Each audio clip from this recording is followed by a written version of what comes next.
زلزلې را روانې دي جناب. دا د ما خبره نه ده، دا د رسول الله صلی الله علیه وسلم مبارک وینا ده.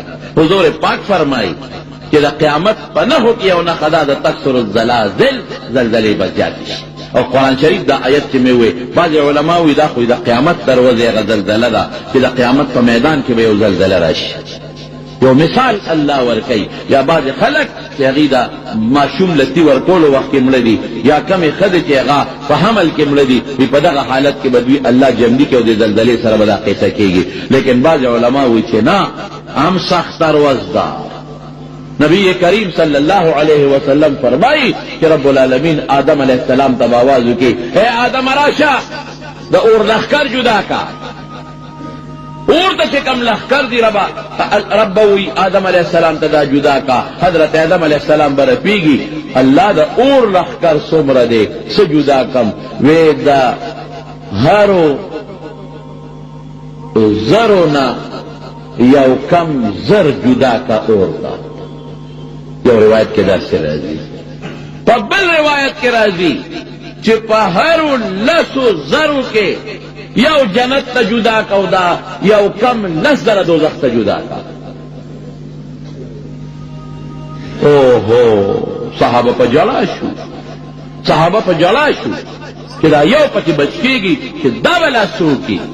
نبی کریم صلی الله علیه وسلم وی ما جاړه وی دا شمیر به خدای په یاجوج او په ماجوج پورا کوي،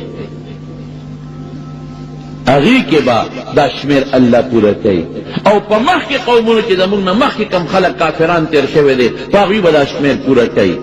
او بیا نبی علیہ السلام وفرمایل وی د دې نور مخلوق په مقابله کې تاسو دومره یې لکه د یو سپین غوی په شا کې چې یو تور داغي.